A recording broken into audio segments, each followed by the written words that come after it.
We have Hey Aleph. Am I correct? We are in Hay Aleph. A vineyard that has been laid waste. If 10 vines can be harvested within one Beit Sah, and they are planted according to the law, it is called a poor vineyard. If a vineyard has been planted in an irregular layout, if they are two opposite three, it is a vineyard. If not, it is not a vineyard. But Meir says, since it has the appearance of a vineyard, it is a vineyard. So the main opinion over here says, well, if it's been laid waste, at least partially, then you got to take a look at it from the outset and see if it still qualifies as a vineyard, i.e., it's got two opposite three with the tail sticking out. Um, and Rabbi Meir says no. Once it started out as a vineyard, it's still a vineyard. No, either way. Okay. Let me see. A vineyard which is planted less than 4 amat apart. Reb Shimon said it is not a vineyard, and the comments say yes. In the comments say it is a vineyard, and the middle ones are regarded as non-existent. Right. So in this particular case here, we've got they're planted close together, and that's not the ideal way for a vineyard to be planted. It's they're going to cramp each other for space. So what they do is the Chachamim look at this and say, well, he's testing to see which vines grow the best, and then he'll uproot the ones that don't grow so well. So therefore, you view them as if they've already been uprooted. Right. Whereas Rabbi Shimon says you look at it as it is now, and it's not a term, which is interesting. I would have expected Rabbi Shimon to say, "What's the kavana?" Because Rabbi Shimon always looks for kavana. Right. Uh, But you had gone to a vineyard. You said you put your hands out. It was less than four amat when you went to that vineyard. Didn't you tell me you went to a? yeah, I think it was a little. Just think about it. Yeah, that's true. I was actually surprised because as far as I recall, it was probably less than 4 amas in between. It was like slightly less, not like really close, Right. but Right. it did seem like they were a little bit closer than 4 amas. So, but it was So growing nicely. It was growing nicely. It seemed was like it. Seemed like it. okay. We won't Maybe know. there's something to that Chazon Ish idea that that the shiurim have changed, that people that the amma, that a person's amma has gotten. Wait, hold on. If that's the case, people have gotten bigger, because if that was 4 amas, what I was looking at is like in terms of whatever. If let's say it's 2 meters in between the vines, Right. but sorry, 4 amas is 2 meters, but let's say I was looking at 1.5 meters between the vines. So that would mean that in the time of the Mishnah, if that's the 4 amas, then then an amma then is a lot smaller than what we call an amma now. So we finish. Right. So Right. in that case, it's actually like lafuke the Chazon Ish, because the Chazon Ish says that all the things got smaller. That what used to be a kazai, so when we look at zaysim now, they're much smaller than they used to be. Right. And I'm saying, well, actually, it should be punkt verkehrt, that we should be looking at much smaller shiurim, because than what we're looking at. So because an amma that of an amma being from your elbow to your end of your middle finger, um, that's gotten bigger since then. So if you're talking about an amma from the Mishnah, it should be actually a shorter distance than. Right. So It's, that would be it's interesting. I mean, we have there's a lot of evidence of this, and like it's difficult for me to understand. And who am I to put bash my head against the Chazon Ish? But for right. example, we see that when the Kmitza, we see in Menachos, that's when the Kohen does that trick with his hand and Right. grabs the flour, then inside his finger is enough space for two zaysim. And you So think, well, that's a lot. That's that it's two days. Now, if you think in terms of contemporary olives, that actually makes perfect sense, because that's you could put two olives inside the grip of your hand. but didn't we say in Malchus that didn't we say that also depended on the size of the hand of the Kohen? Right. We said that's exactly right. That the kmitza of the coin was relative to the size of his hand, Right. but nonetheless, even I think most people would find that you would have two zaysim inside his grip. We'll see So that again when we get back to your Menachos. your hands are probably much bigger than mine. I have some small hands. Probably yes. So Yeah. okay. Okay. Gimel. A ditch 10 deep and 4 wide, which crosses a vineyard. Reb Eliezer ben Yaakov says it is if it transverses the vineyard from beginning to end, then it has the appearance of lying between two vineyards, and one may sow in it. But if not, it is like a wine press, and a wine press 10 deep and 4 wide in a vineyard. Reb Eliezer says one may sow in it, but the Chachamim forbade it. A watch mound 10 high and 4 wide in a vineyard, one may sow on it, but the tips of the branches intertwined, it is forbidden. Right. So the difference between the ditch is that the ditch is difficult to distinguish from the rest of the vineyard. So there, the Chachamim say you can't plant inside that ditch, even if it seems like a different rishus. But if you've got a watch mound, like you've got an elevated piece of ground that sticks up above the vineyard, and even if you're in the middle of the vineyard, you're allowed to plant stuff over there because it's clearly it's elevated, unless you have say a kotesh, which Right. you've seen, right? Right. Okay. Mishna Dalet. Geffen Shehinatua Bergas Ovaneka. So now, let's say you've got a pit in the ground, which could be a wine press, or it could be some other kind of crack, and you planted a grapevine inside it. Let me ask you a question first. Whenever we use this word wine press, I'm always thinking about pressing the grapes and making a wine press, but this seems to be a different item. Yeah, so basically there's, I mean, the parts that you've got the part where you press the grapes, you've got a channel that the juice flows down, and then there's the vat. Right. So Mistama here we're talking about the vat. The vat, okay, all right. Okay, so inside the vat, basically it's probably an abandoned wine press, right? And one of the seeds from one of the grapes takes root inside the vat, and somebody says, "Hey, that's nice. We've got a grapevine taking root inside this vat over here." Okay, but there's only one vine over there, so it's definitely not a kerim. So it says the Mishnah, "Nosnin la'avodasa v'zoreh esamosak." You give it 6 tvachim, basically, the amount of space that needs to work that. And if you want to plant other things inside the vat, more than 6 tvachim away from your grapevine, me'achos, no problem. Rabbi Yossi disagrees. Im ein sham arba amos lo yavizer lasham. He says that you've got to have a distance of 4 amos from wherever the plant is, from wherever the grape, wherever the vine has taken root. And if you don't have 4 amos from there, you're not allowed to plant anything else inside it. Now, why does he say that? Because he says, in general, he agrees that 6 tvachim is enough for a vine, but because it's in a gas or a neka, because it's inside a pit, there's not a shetach of 4 amos. If there's not a shetach, it's an area of 4 amos around it, then it's too crowded, and it looks it's coming too close to Kilayim Karim. But if it does have 4 amos, Kahati explains, even Rabbi Yossi agrees that you only have to distance the plants from it 6 tvachim. You hear that? That's an interesting position that Rabbi Yossi has. It says you've got to have an area of 4 amos inside the vat, if you want to plant anything. But if you do have 4 amos, then it's okay. You can plant just just more than 6 tvachim away from the vine, and you're fine. The halakha doesn't follow Rabbi Yossi anyway. No. You've been using the word vat. Here it says to call it a wine press or in a cleft. When you say vat, I think of a barrel.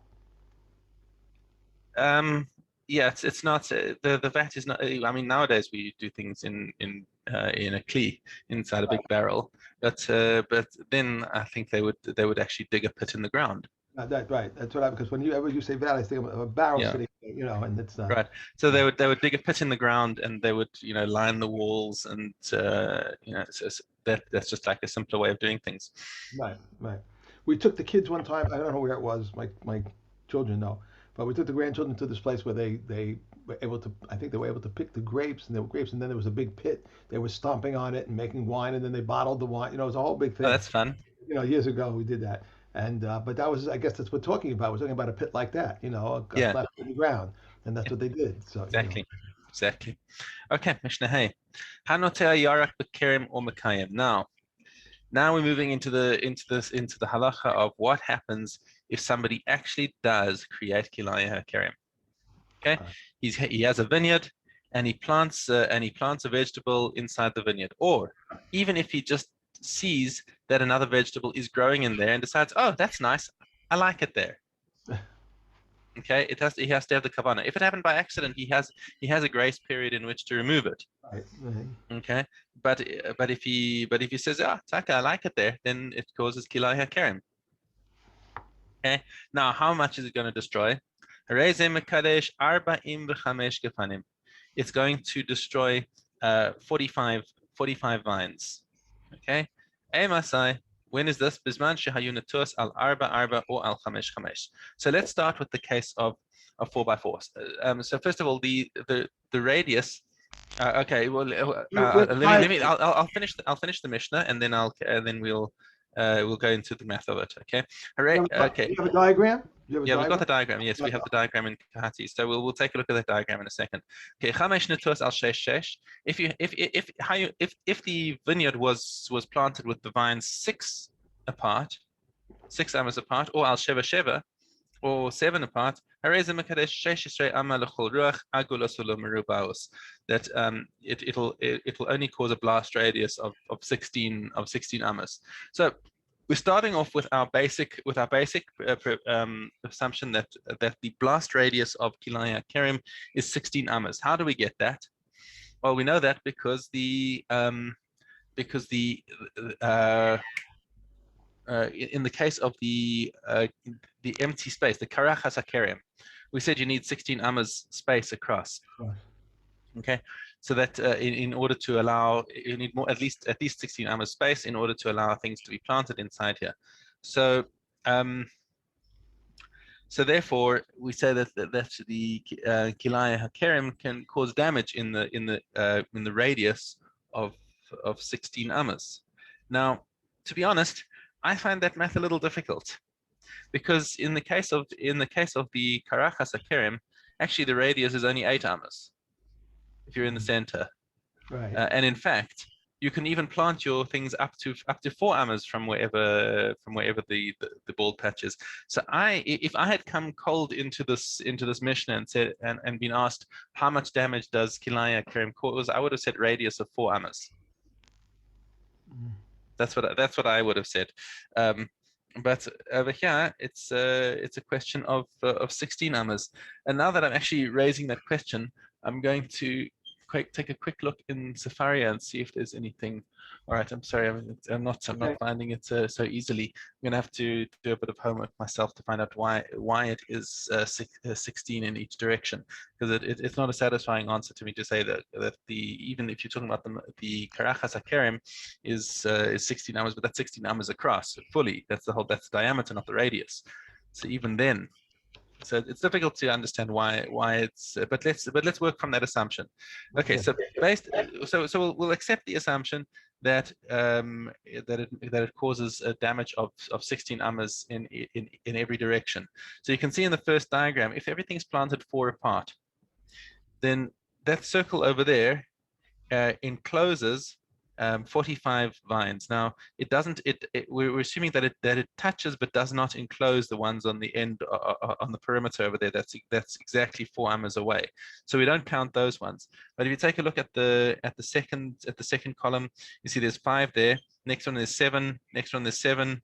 Next one, so it's basically 5 times 7 plus another 5. So it's basically. I don't understand why the diagram gets bigger. I'll explain that to you in a second. Look at the first diagram only. Right. Okay. So the first diagram only shows that there are exactly 45 vines enclosed inside that circle. Okay. Now those are the ones that are going to have to be uprooted because of the Kilayim HaKerem. But if everything's spaced 4 apart.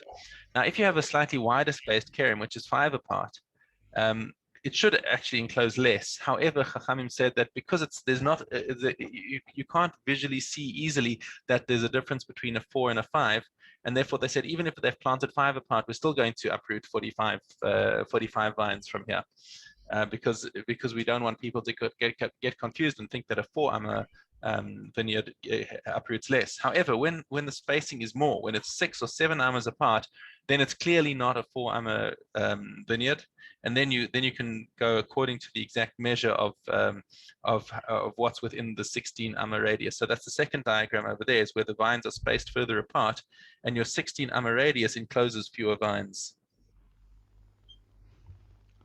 6. You have to count this out. I'm going to have to count this out again. Look at this. No problem. It's a little bit confusing. Who's banging Okay. on? Okay. All right, not Yeah, to worry. All right, so let's let let's us see move where the on. 40, where the 40, we're taking out 45, but where are we taking out 45 from? In the first diagram. Okay, so look in the first diagram. Don't count the.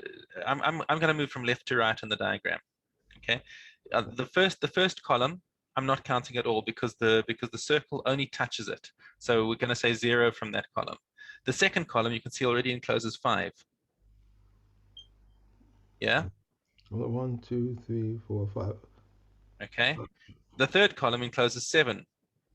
But there are 6. The first column is starting my left, right? Your left? We're both looking at the same diagram. No. If I look at the second line, it's circle in the circle, one goes a little bit into the first column, just a drop, right? And then the 1, 2, 3, 4, 5, looks like 6 in that second line. How can it be? It's symmetrical. It's got to be. If it's symmetrical, then it can't. You can't have.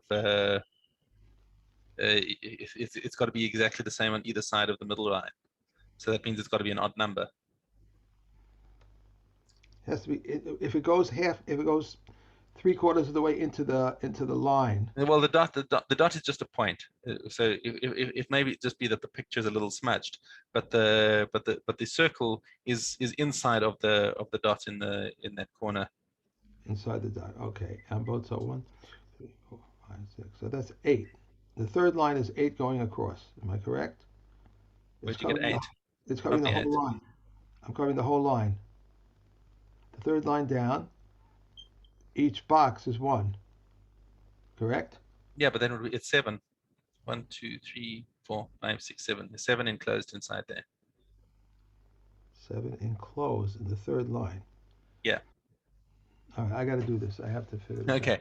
Well, it works out basically. If you've got 5 rows where you've got 7 enclosed, so it's 5 times 7, and then there are 2 5s on the outside, so it actually works out as 5 times 9, which is 45. Okay. Okay, let's move on. All right. Mishna Vav, Haro'eh Yarak B'Kerim. So now he has a video of that situation. He's got his kerim and he sees a vegetable growing inside his kerim. He didn't plant it there, and he says, "Oh, I'd better do something about that." Okay, he says, "Look, I'm on my way working through, tending to the vines. When I get there, I'll take it out." Okay. Mutzar, that's permissible. He's on his way. He's not. He has in his mind said, "I'm going to take it out," but we don't like start saying, "Run to it now, now, now." You have to go there right now. He knows it's there. He's going to get there, and he'll take it out. Okay. However, if he gets to it and he says, "Kashe achzor alaktenu," he says, "Look, I'm busy taking, harvesting grapes or whatever, or pruning the vines or whatever, and I don't feel like uprooting this right now, and I don't have the tools with me right now." And then let's say he wants to go and get a shovel and start digging to get it out. He says, "Okay, when I come back, I'll take it out." So he is allowed to do that, but at this point, the clock starts ticking. It says, "Im hosif b'masayim asur." So if that vegetable that's in his vineyard grew, You are making a face at him. Not a face at you. At the cat. He won't stop crying. He won't stop crying. Oh, sorry. No. Don't go into my coffee on the computer. Okay, he turned off your video too. I know. He's impossible. Okay, go ahead. Okay. So now, if the thing is that now if it grows, if the vegetable grows inside the kerim by a factor of 1/200th of its original size, Okay. then it has caused Kilayim kerim. Okay. Now, why do we choose the fact is that number 1 in 200 is also the sheer bittul for Kilayim. It's also the Right. shear bittul for orla, for that matter. Right. So now, if you had Kilayim Kerim, it needs a shear bittul of 1 in 200. So now, what happens is if it grows by 1/200th, then you now have some food that's grown by isur, and that isur is now more than 1/200th of the total. That means it's no longer batel. So if it grew like a fractional amount that's less than 1/200th, we can ignore it. But once it's grown enough, since the time that he noticed it, because the time that he noticed it and was able to uproot it but failed to uproot it, that's when we start saying, okay, if it grows that little amount, then we've got Kilayim Kerim over here. How did they measure that? 1/200. Yeah. Okay. So you ask a good question. How do they measure it? I think Kahati actually said something like this. How do you measure something like that? This is okay. But Kate said Misharim Tosefes. So he says it's in the middle of his last comment. Okay. How do they measure this addition of 1/200th? רואים בכמה זמן מתייבש הירק כולו משעה שנתלש. We look at how much time it takes for the vegetable to dry up from the time that it gets uprooted. ואם שהה חלק אחד ממעשיים מעשר הזמן, okay, and if he delayed 1/200th of that time until he pulls out the vegetable from the kerem, then we estimate that's how it would have grown by 1/200th, right? You get that. So let's say he's got a vegetable growing there. Let's say some spinach, and you uproot if you had to uproot that spinach now and put it on the side, you wait until and you measure from the time that you uprooted it, how long would it take to dry out? So let's say it takes, I don't know, 2 days to dry out. They say, okay, so 2 days, now take the shear of 2 days and divide that by 200. How many, and say how many minutes is that? Is that one? Is that? And from the time that he notices this vegetable growing in his vineyard, if he takes that amount of time to come back and uproot it, boom, Kilayim Kerim. Okay. Okay. They had the ability to do that, to measure to know the division and know how to do that. It's hard to me believe. It's an estimation. It's good enough. All right. Okay. Baseline. If the point of a wheat field entered one of barley, it is permitted, because it is evidently the end of his field. If his wheat and his neighbor's is another species, he is permitted to plant close to it of the same species. If his wheat and his neighbor's is wheat, he is permitted to plant close to a bed of flax, but not a bed of another species. Reb Shimon says, especially linseed or any other species, and Reb Yossi says, even in the center of his field, it is permitted to test for the furrow of flax. One may not plant close to a grain field mustard or safflower, but one may plant close to a vegetable field mustard or safflower. And one may plant close to a fallow field, to a plowed field, to a stone field fence, or to a road, to a fence which is 12 high, or to a ditch which is 10 deep and 4 wide, to a tree which overshadows the ground, and to a rock 10 high and 4 wide. If one wishes to lay out his field in patches of different species, he makes 24 patches of a beit saw, each patch one beit rova, and sow in it any species he wishes. If there were 1 or 2 patches, he may sow them with mustard. 3 he may not sow them with mustard, because it looks like a mustard field. So is Reb Meir. But the Kachamim say 9 patches are permitted, 10 are forbidden. Reb Eliezer ben Yaakov says even if all of his field is a beit core, he may not make it more than 1 patch. Okay. All right. Hey, Bob Zion. Okay.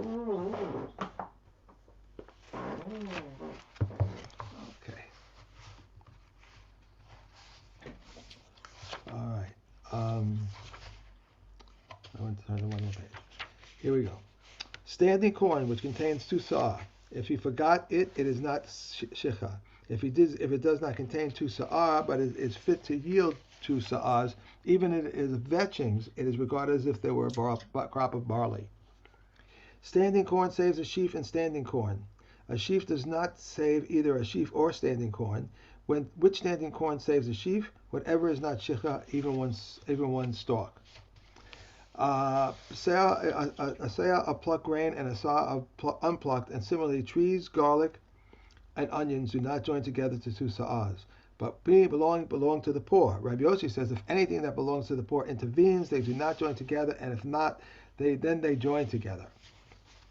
Okay. Okay, Nida. Yeah. Good. Hey. Okay. If a woman died and a rivus of blood flowed from her, the blood conveys tuma as a blood stain, and it conveys tuma via a roof. Rabbi Yehuda says it does not convey tuma as a blood stain because it became dislodged after she died. But Rabbi Yehuda agrees in the case of a woman who was sitting on the birthing stool and died and a rivus of blood flowed from her, that it conveys tuma as a blood stain. Rabbi Yossi said, therefore, it does not convey tuma via a roof. At first, they said a woman who was observing her days of tahar blood may pour water for the Pesach offering. They subsequently changed to say, with regard to Kedoshim, she is like someone touched by one who was rendered tummy by a corpse, in accordance with the words of Beis Hillel. But Beis Shammai says she is even like one who himself was rendered tummy by a corpse. But they agree that she may eat Maisa Sheni and that she may break off a portion of dough as challah and place it in proximity to the remainder of the dough and designate it as challah, and that if some of her saliva or the tahor blood fell on the loaf of truma, it is tahor. Beit Shammai says she requires immersion in a mikveh at the conclusion of her days of tahor blood. But Beis Hillel says she does not require immersion at the conclusion of her days of tahor blood. That's an interesting point there. To remember that there's a machlokes of Beis Hillel Beis Shammai at the end of her 40 or 80 days. Does she need to go to mikveh again to permit her to go to the Beis Hamikdash? Because she's been in Dam Tara up until this time, but she's not been allowed to go to the Beis Hamikdash. Now she wants to come and bring her korban yoledes. Does she need to go to mikveh again? Because everything all the blood that she's had has been tahor. So Right. and Beis Hillel say no, there's no need for her to go to mikveh. She automatically becomes tahor and allowed to go. Whereas Beis Shammai say no, she does need to go again. Okay. Makshirin is after this, right? Yes. Okay. Kilayim Yud Zayin Gimel. The measure of a bread basket to lose their tumah is a hole the size of loaves of bread. Concerning apopharos baskets, if one made reeds for them from their bottom to the top for support, they are tahor. If one made a rim of any kind for it, it's susceptible to becoming tumah. Rabbi Shimon says, if it cannot be lifted up by its rim, it is not susceptible to tumah. The pomegranate, that's interesting because usually a rim will have something you can grab onto. That's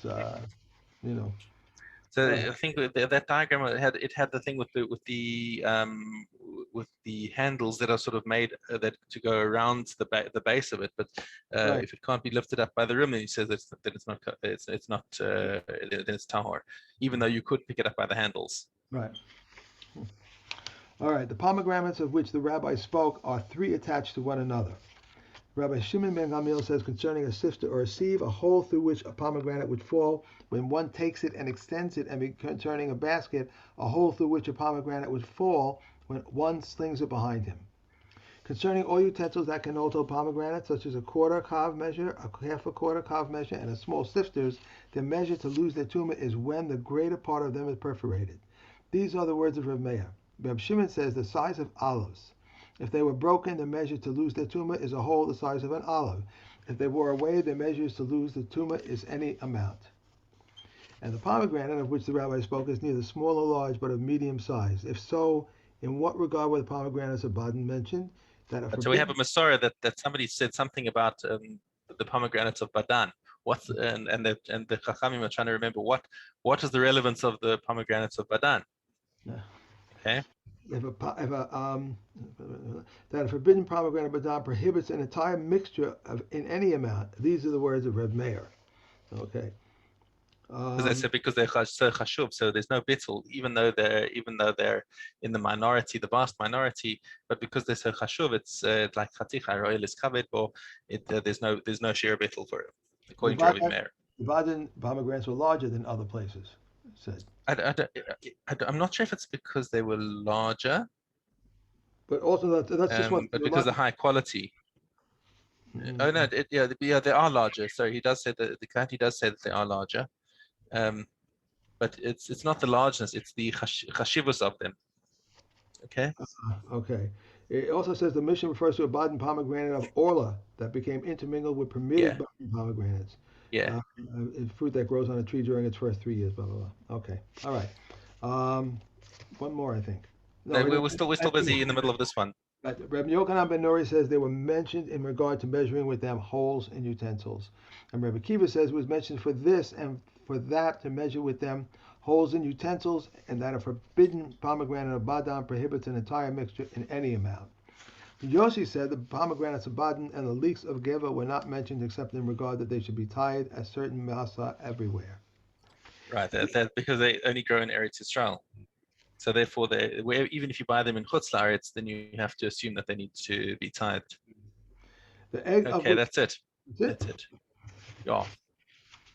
Okay. Okay. Sanhedrin. Yeah, we're still buying pomegranates. Zainvav. Okay.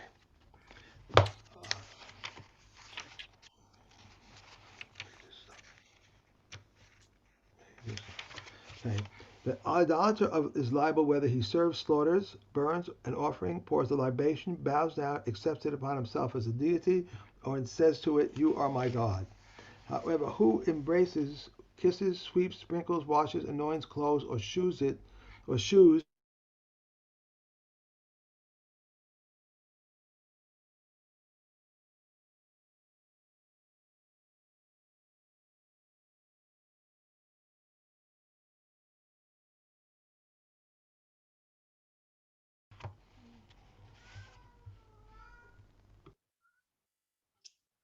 Can you hear me now? I didn't do anything. I'm going to start again.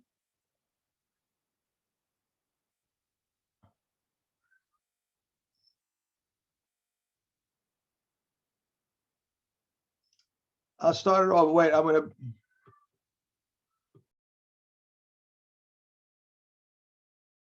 Okay. However, one who embraces, kisses, sweeps, sprinkles, washes, anoints, clothes, or shoes, it transgresses a negative commandment. One who vows in its name or upholds in its name transgresses a negative commandment. Defecating to Balpeor, that is its service. Throwing a stone at Marcolis, that is its service. So even though those are pretty degrading things to do to any other avodah zarah, in the case of these avodah zarahs, this is the actual etzem havodah, and if you did it, you'd be chayav misach chas v'shalom. One who gives of his children to Moloch is not liable unless he hands him over to Moloch and passes him through the fire. If he hands him over to Moloch but does not pass him over the fire, or he passes him over the fire but does not hand him to Moloch, he is not liable unless he hands him over to Moloch and passes him over the fire. A practitioner of Ov is a necromancer who speaks from his armpit, and a Yidoni is one who speaks through his mouth. These receive stoning, and one who requires of them transgressions of prohibition. So it's only the practitioner who gets sentenced to death. But if somebody goes to consult with him, it's a negative commandment, but he doesn't get executed for it. Okay. One who desecrates Shabbos is with something. Shabbos is with something which is punishable by karas if he does intentionally, and obligates a sin offering if done inadvertently. One who curses his father or mother is not liable unless he curses them with the name of Hashem. If he curses them with a secondary name, Reb Maya holds him liable, but the Kakaman and acquit him. Right? Okay. That was very strange. I couldn't figure out what was going on. Yeah, a little internet wobble there. Okay, Sukkah Gimel Yudalit. Yossi says it is the first day of Sukkot. If the first day of Sukkot fell on Shabbos and one forgot to carry the lulav out into the public domain, he's exempt, for he carried it out with permission. A woman may accept a lulav from her son or from her husband and return it to the water on Shabbos. Rabbi Yehuda says on the Sabbath we must return it. On the festival we may water, and during the intermediate days of the festival we change the water. A minor who knows how to wave is obligated to take the lulav. The mitzvahs of lulav and the willow branch are performed 6 or 7 days. The recitation of Hallel and the mitzvah of rejoicing are performed 8 days. The mitzvahs of sukkah and the water libation are performed 7 days, and the flute is played 5 or 6 days. Right. So the rest of the parak is going to go into detail about those numbers, how they work out. Okay, great. Okay. Thank you. Have a great Pleasure. day. Yitzhak Hashem, I will see you tomorrow. Yetz Hashem. Have a lovely day, a lovely week. You too. Thank you. Bye.